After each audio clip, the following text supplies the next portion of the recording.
After the holidays, there's so much to clean up and get ready for the coming year. This leaves me exhausted and a lot of things falling off my to-do list. It's time to lock in, and Omaha Steaks delivers everything you crave to reset after the holidays. An order from them means having high-quality Omaha steaks on hand at all times. I'm a big meat lover myself, and I always go with medium rare. But there's also plenty of poultry and other options available. Omaha Steaks offers unrivaled quality and variety, and every bite is backed by their 100% guarantee. A family-owned company with over 100 years of expertise in the meat industry. Let Omaha Steaks deliver high-quality proteins right to your door. Visit omahasteaks.com for 50% off site-wide during their end-of-season sale. And for an extra $35 off, use promo code YUM at checkout. That's OMAHA steaks.com, promo code YUM. Terms apply. See site for details. Go to www.omahasteaks.com to get 50% off site-wide during their end-of-season sale and use promo code YUM at checkout for an extra $35 off. Minimum purchase may apply. Thanks to Omaha Steaks for sponsoring us. What do you do when a place tied to your childhood now feels like you are tied to it? Would you follow your gut if the rational world around you told you this simply couldn't be possible?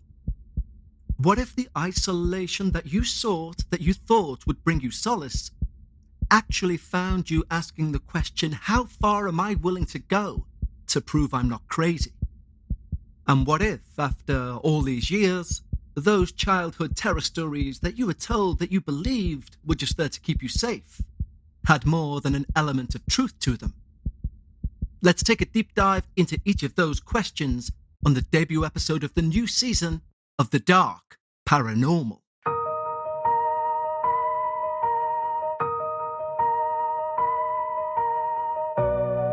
Live from Liverpool, the Dark Paranormal with Kevin Eustace. Hello everyone and welcome back to the Dark Paranormal. Yes, we've had a few changes around here, but hopefully we haven't changed so much you don't recognize who we are. Everything should still feel vaguely familiar in a strange sort of way. And of course, we haven't changed the wallpaper in 6 years. So it's about time for this change. And also, if you are new to the show, as I think a few people will be, then hello. But if you've arrived looking for tales of grandparents who sit on the end of your bed and tell you everything's going to be okay, you're in the wrong place. The clue should be in the show name, but this is where we share our listeners' darkest, true paranormal encounters. I've used this analogy before to try and summarize who this podcast is for. So if you're in the workplace, at the coffee area, and somebody starts to say they sensed their dead dog, and everybody says, someone in that room may feel this is the right time that I can finally step forward and say, actually, I don't sleep that well. Something drags me out of bed at night, and I don't know what it is. But at the last minute, they decide no, because they realize people will accept a grandmother stood at the end of the bed, a dog jumping up on your lap. People will not accept you saying that invisible hands are grabbing you by the ankles and viciously throwing you across the room. But you can't accept the light spirits without acknowledging the dark must also exist. And that's why we exist. So if that sounds like what you think you've signed up for, and you enjoy what you hear, why don't you go to the show notes and send us your experience, if you have one to send. There you'll also find links for a free week trial at our Patreon, a group of some of the most like-minded individuals you will ever meet in relation to respect and how they treat each other in regards to the paranormal.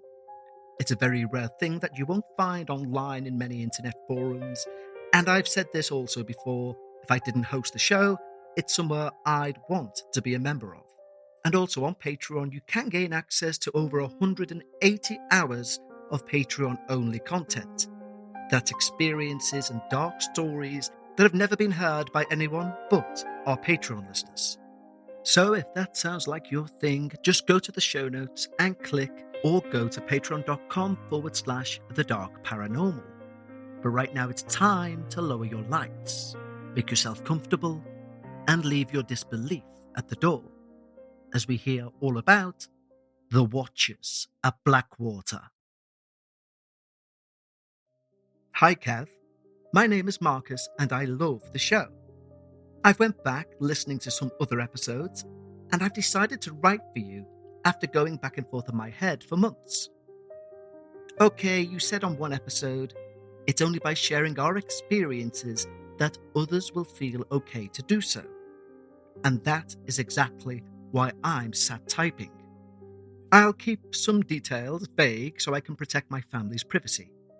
But I also swear every word of this email is true. This all centres on a property my family inherited maybe 5 years ago. It was an old hunting cabin on the edge of a reservoir. Now, the reservoir itself has its own dark history. It was a region created in the 1950s when they flooded an entire valley to create a water supply for the wider region. The problem was, they flooded everything. An entire settlement. An abandoned one, but one the people in charge allegedly claimed would remain untouched for historical purposes. Homes, a church, supposedly even the town cemetery. The official records say the graves were relocated long before, but anyone who's lived in this area long enough will tell you that's a load of bull.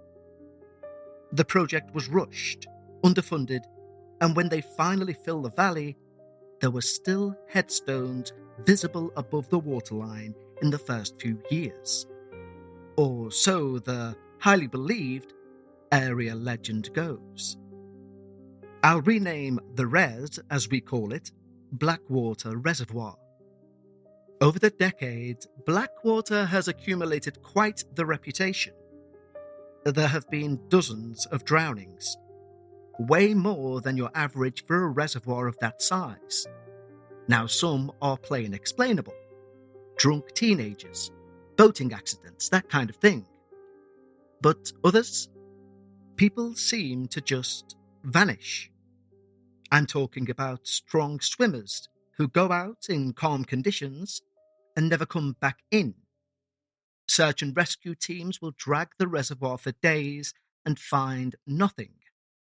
And then, several months later, a body will surface in a completely different area than where they disappeared. When my brother, Connor, and I were kids, maybe 10 or 12, our grandfather would take us fishing at Blackwater. He was old school. He didn't believe in sharing his favourite spots with just anyone. So he'd take us deep into the backwoods to access the res from points most people didn't even know existed. And on those trips, he'd tell us both about the Watchers.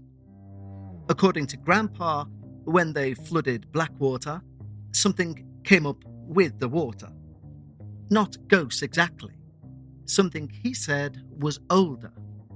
Older than the town, maybe older than man. He said they slept in the earth beneath the valley. And the locals called them the Watchers, because that's what they did. They watched from the water's edge, especially the tree line, waiting for someone to get too close.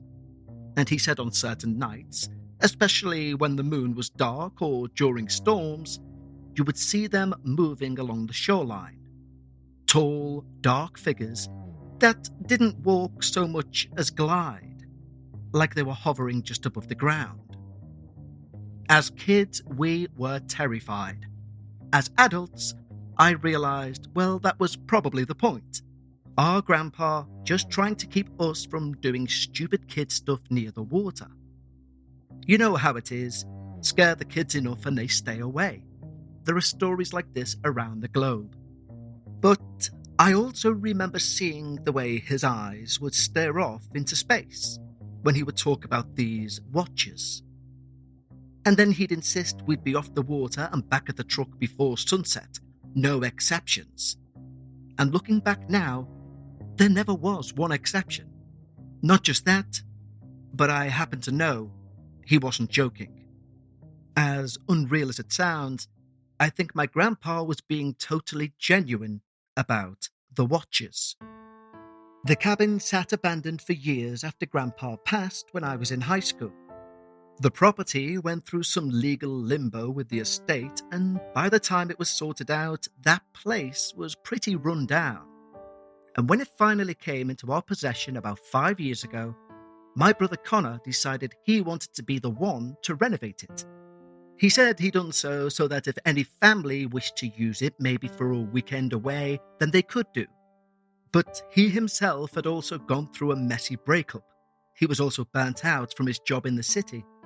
So I think the idea of having a place to disappear actually appealed to him. But the knowledge Connor would be engrossed in a project appealed to us as his family. Now, as much as Connor clearly wanted to be alone, every now and again I would go and help him fix up the cabin. This is over several months.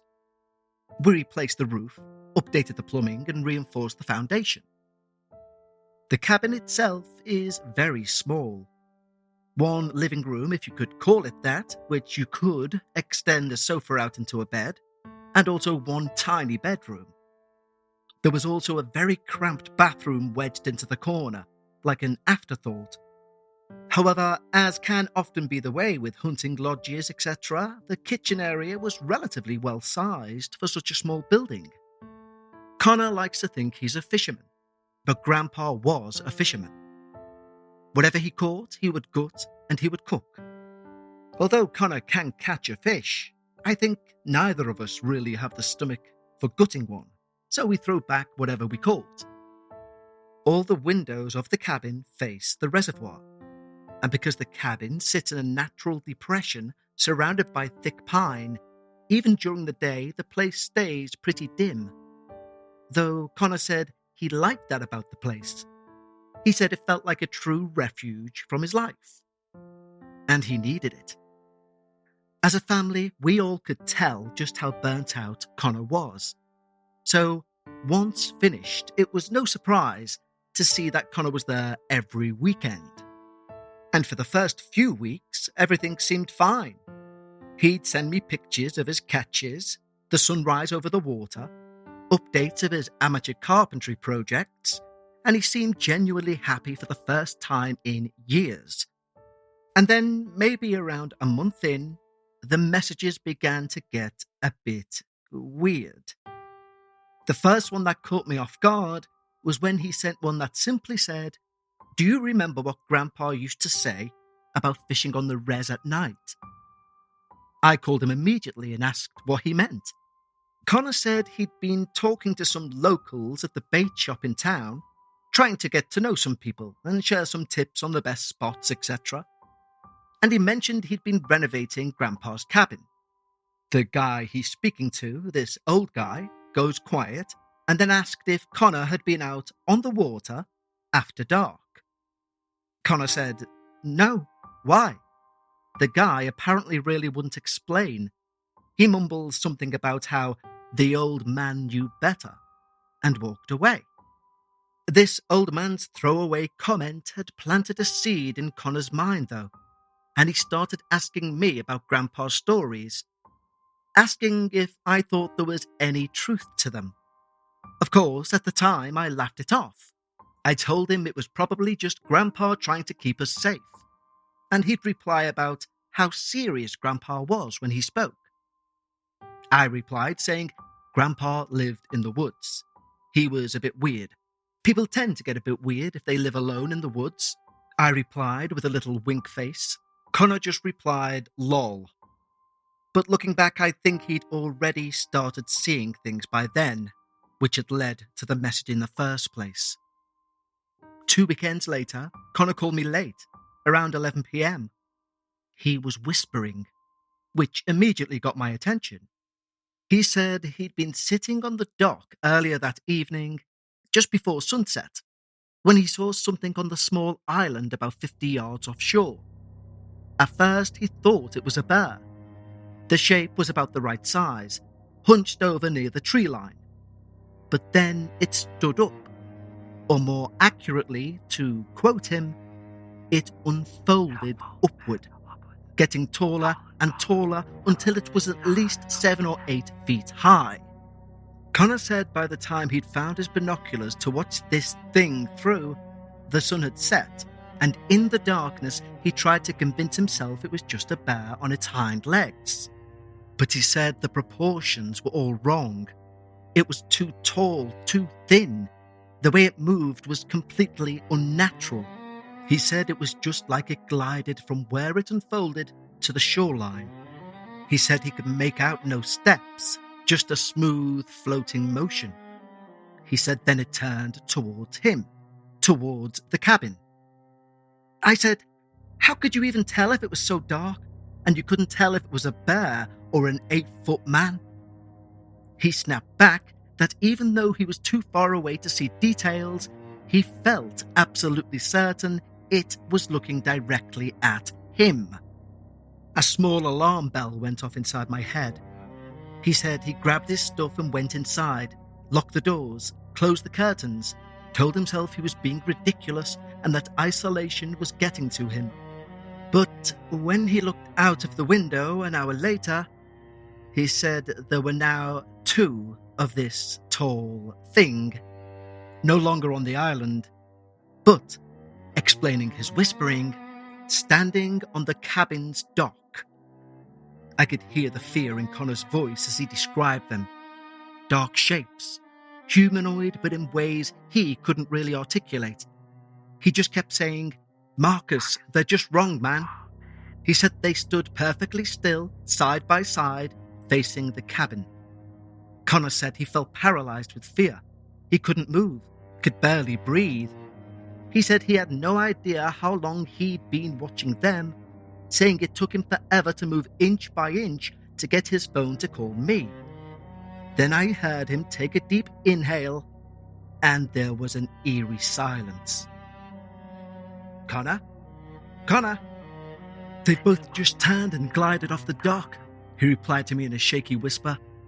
I asked what he meant. Did they go into the water? He said, no, they floated across the water surface towards the island and disappeared into the dark. I told Connor to pack a bag and come and stay with me for a few days. Thinking to myself, a break's fine, but this is now becoming a bit strange. He's isolating himself, and I don't think he's seeing what he thinks he's seeing. Of course, he refused.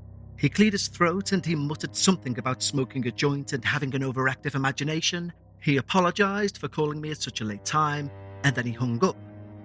We exchanged a few more texts over the next hour, and I was kind of convinced at that point anyway, maybe he had just had a joint. But then, over the weeks, the texts became more and more disturbing, although he'd try and veil them with laughing emojis and things like that. For example, he said he'd wake up to find his fishing gear all moved round. Rods that had been inside, now outside. He'd started smelling rotting fish mixed with something metallic, like old pennies. But the worst was the Watchers. Connor had become convinced that the Watchers were real. He'd given them the name that Grandpa used for his old tales, but he said he would see them most nights. Sometimes barely visible in the tree line, sometimes on the island, sometimes by the cabin. He said, but wherever he saw them, they were always facing him, and he'd follow with 3 laughing emojis. The next text I got from Connor was one saying he's decided he'd had enough. I was already concerned for him mentally, so I called him immediately, and he said he was going to force a confrontation with the Watchers. He said he'd invited 2 of his buddies up from the city, Jake and Ryan, and asked if I'd like to go along. Safety in numbers, he said, and I agreed, but for very different reasons. Personally, investing felt like something I'd get to later. Like a lot of people, I was focused on where my money was right now, not where it could be going. What changed for me was realizing that starting small and staying consistent matters much more than trying to know everything up front. You guys know I've worked with acorns before, I know them well, I know how diligently and ethically they work, and I've just been going through their app, and believe me, I genuinely love how simple it is and how approachable it feels. Acorns is a smart way to give your money a chance to grow without needing a finance degree or hours of your time. You can sign up in minutes and automatically invest spare money, even spare change, and adjust how often you're investing as your life changes. A feature that blew me away on the app is the Acorns Potential screen. It helps you understand the power of compounding over time and makes the idea of long-term investing feel calm, clear, and achievable. Acorns grows with you, supporting your big goals and your small goals. And it keeps everything in the one place so you're not juggling multiple finance apps. If you've been waiting for the right time to start, this is your sign. Sign up now and Acorns will boost your new account with a $5 bonus investment. Join over 14 million all-time customers who've already saved and invested over $27 billion. Head to acorns.com/darkparanormal or download the Acorns app to get started. Paid non-client endorsement. Compensation provides incentive to positively promote Acorns. T2 compensation provided. Potential subject to various factors such as customers' accounts, age, and investment settings. Does not include Acorns fees. Results do not predict or represent the performance of any Acorns portfolio. Investment results will vary. Investing involves risk. Acorns Advisors LLC, an SEC-registered investment advisor. View important disclosures at acorns.com/darkparanormal. This episode is sponsored by BetterHelp. The new year doesn't require a brand new you. Sometimes it just calls for a less burdened one. I think a lot of us walk around carrying things we don't even realize we're holding. Fear, pressure, doubt, the need to be perfect. And over time, those things can start to feel normal even when they're weighing us down. I'll say this openly, I take part in therapy myself, and I can speak with nothing but praise about the process of sitting down with a professional, building that rapport, and slowly learning how your thoughts, emotions, and reactions fit together. It doesn't fix everything overnight, but it can help you understand what you're carrying and what you may be able to let go of. And that's where services like BetterHelp come in. BetterHelp makes it easy to get matched online with a qualified therapist. They work with fully licensed therapists in the US, and they handle the initial matching for you using just a short questionnaire, so you can focus on what you want to work on. And if that fit isn't right, you can switch therapists at any time from their tailored recommendations. BetterHelp has an average rating of 4.9 out of 5 for live sessions, based on over 1.7 million client reviews. BetterHelp make it easy to get matched online with a qualified therapist. Sign up and get 10% off at betterhelp.com. That's betterhelp.com. Today's episode of The Dark Paranormal is brought to you by Progressive Insurance. Fiscally responsible, financial geniuses, monetary magicians.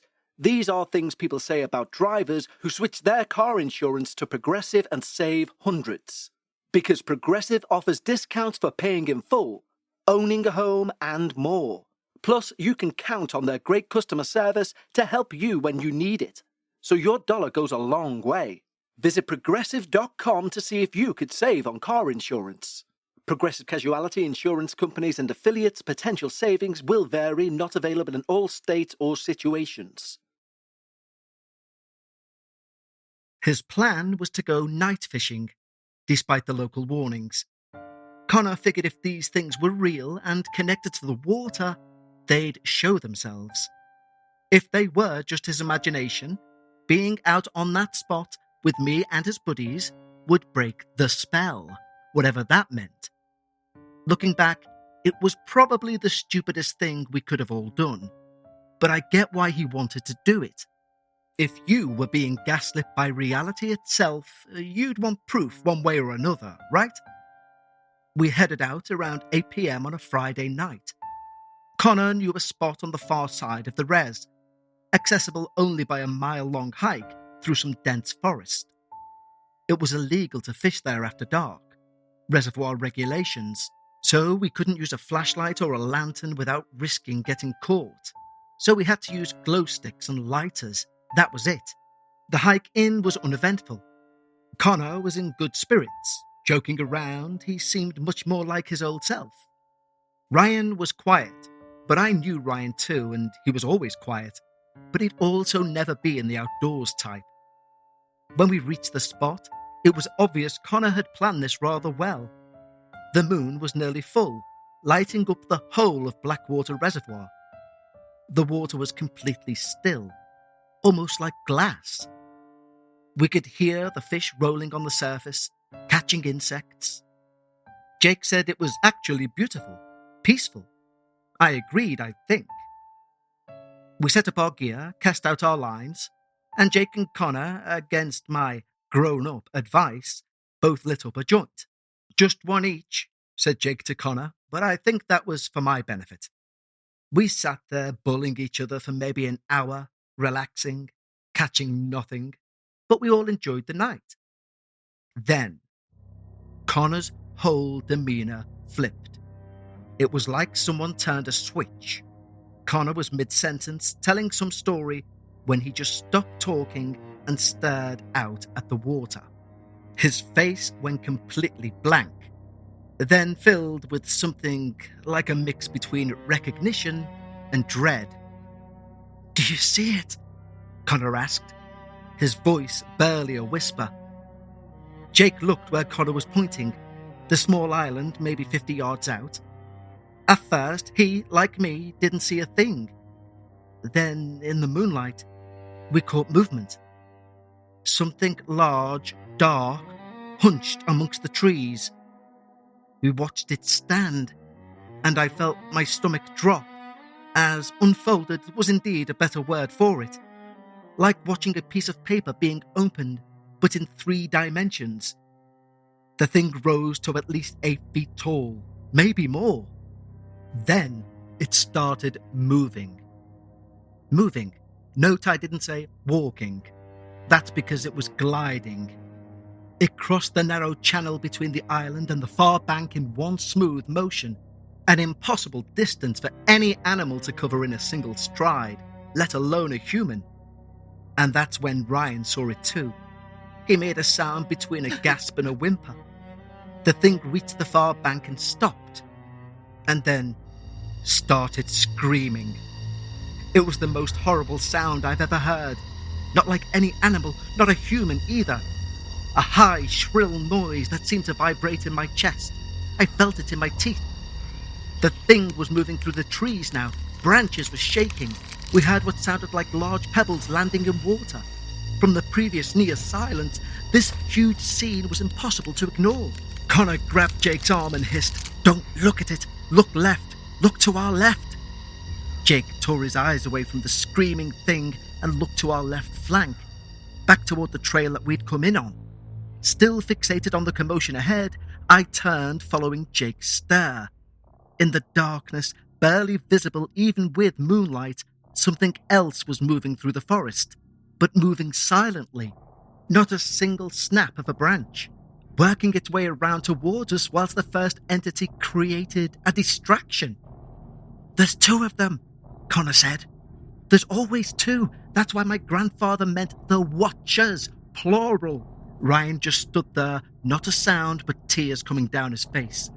I've never seen a grown man look so terrified, and I was the most terrified I'd been in my life. Finally, Connor made the call. "We run. Now. Stay together. Keep the glow stick in sight. Don't stop for anything." So we ran. 4 hyperventilating, grown-ass men running as fast as they could. We left everything behind. Tackle boxes, rods, Ryan's backpack with all of our food in. All we had was one single glow stick which Connor was carrying. We crashed through that forest back towards the trail, Connor leading the way because he knew the path. Jake said he could feel someone directly behind us, but we never heard any branches snapping, only our footsteps moving through that forest. That screaming thing from the island was still screaming, although it was quieter the further we ran, so that definitely couldn't have been following us. It must have been the other entity. When we finally reached that truck, we all piled in. Connor was fumbling with the keys. Jake looked back to the forest and saw nothing but darkness, his breath finally slowing. Then Connor, who was in the driver's seat, said, "Oh God, oh Jesus Christ." We all turned to follow Connor's gaze out of the driver's side window, and about 30 foot away, just at the edge of the headlight's reach, hovered one of those things. It wasn't moving per se, but you felt like it was. It was just hovering like a dark stain against the night. Even from that distance, you could feel its attention, the weight of its gaze. Suddenly, the thing began moving towards the truck, not fast, but with that same impossible gliding motion, heading directly for the truck. Ryan, who'd been silent more or less the whole night, suddenly screamed, "What do you want?" The entity stopped. It just froze mid-motion, about 20 feet from the truck. I noticed I couldn't hear the screaming anymore. Before any of us could process that, something hit the rear of the truck so hard it lurched forward. Connor slammed the truck into drive and floored it, and we fishtailed out of there. We didn't slow down until we hit the main highway 15 or so miles later. None of us spoke on that drive back. When we got back, we dropped Brian at his apartment, and he just got out without saying a word, went right inside. Jake and Connor stayed with me that night. Connor telling Jake everything he told me. The months of being watched by it. Grandpa's warnings, all of it. The next day, after dropping Jake back at his place, Connor said he was going back to the cabin to get some things. I obviously went with him, and the place smelled like rotting fish and old pennies. It was so strong, I had to breathe through my mouth. And every single door was open. Bedroom, closets, cabinets. Just like someone or thing had systematically gone through and opened each one. Connor swore to me he would not return to that cabin, and we agreed he'd arrange the sale of the place. A month later, true to his word, a seller was lined up, and we finally got rid of that Blackwater cabin and those watchers. But last month, Connor called me at 2 a.m. He was crying. "Marcus," he said, "I need to tell you something, but you have to promise not to think I'm crazy." I thought he, like me, had just had a really bad nightmare. He called as I was midway through a dream where I was held somehow on the ceiling of the cabin by the watchers. I checked the time. "It's 2 a.m, Connor. For Christ's sake, what is it?" "They're still watching, Marcus. I thought it stopped when we sold up, but it didn't. I can see them now in the city. They're stood across the street from my building. I see them at the end of the subway. I saw one in the reflection of my bathroom mirror last week." Then he said something that made my blood run cold. "I think they're multiplying, Marcus. I think they want me to join them." I jumped up, drove straight over to Connor's. This was past nightmares for him now. I told Connor that we'd figure it out. We'd get him help, whatever he needed. We talked for another hour before he finally felt calm enough to sleep. The following day, after a long, long talk, Connor checked himself into a psychiatric facility. He's still there, and he's getting help. I talk to him every day. I go every other day. And every day he sounds better, and when I see him, he seems better, more stable. My nightmares soon went away. Although one morning last week, I did notice something weird. Half of my kitchen cabinets were stood open when I came downstairs. I closed them all before bed. I always check. But there they were. One open, the next one closed, one open, etc. I felt as if someone had been searching for something, like at the cabin. I don't know what the watchers are, or what they were, or what they want. I don't know if they're chained to Blackwater specifically, or if they can follow people anywhere. But I needed to share this, because if other people experience the bizarreness of the paranormal, as you say, they should know they're not alone. They're not crazy. Thanks for listening, Kev. And if anyone has experienced anything similar, please let Kev know. I'd love to know if anyone has. Stay safe, Marcus. Well, firstly, everyone, I want you all to know we've had that experience on hold for a good while.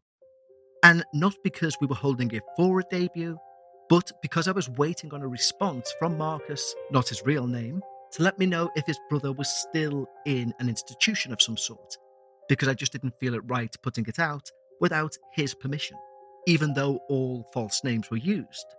But Marcus finally thankfully came back and said both his brother is fine and he's also okay with the episode airing. But we received that email halfway through last season when we already had the shows planned out. But Marcus, I know we've been in communication back and forth a few times before this episode airs, and I want to thank you for one, giving us this amazing experience, and two, for your honesty that you've shared with me confidentially. And in those chats we've had, one thing I ran past Marcus was that I did want to say at the end of this episode that I was fascinated by this experience because of people's mental state. Marcus fully acknowledges he saw the exact same thing as Connor, but Connor still felt the need, probably due to all of the things mentioned at the beginning, the breakup, the stress, to check himself into a psychiatric hospital. And I did ask Marcus if he'd been tempted to do the same, but Marcus said no. And other than those doors in the kitchen being open, he's experienced nothing since. And again, we're asking that same old question. Does somebody's weakened state of mind make you more able to see these things? Or do they have the ability to spot a weakened mind? Either way, Marcus, I want to thank you so much for allowing me to use this for our debut episode for our new season. I want to thank you all for joining me for today. And so, until next time, remember, if you're discussing the paranormal, always leave some of your disbelief at the door. And I'll speak to you next time, right here on the Dark Paranormal.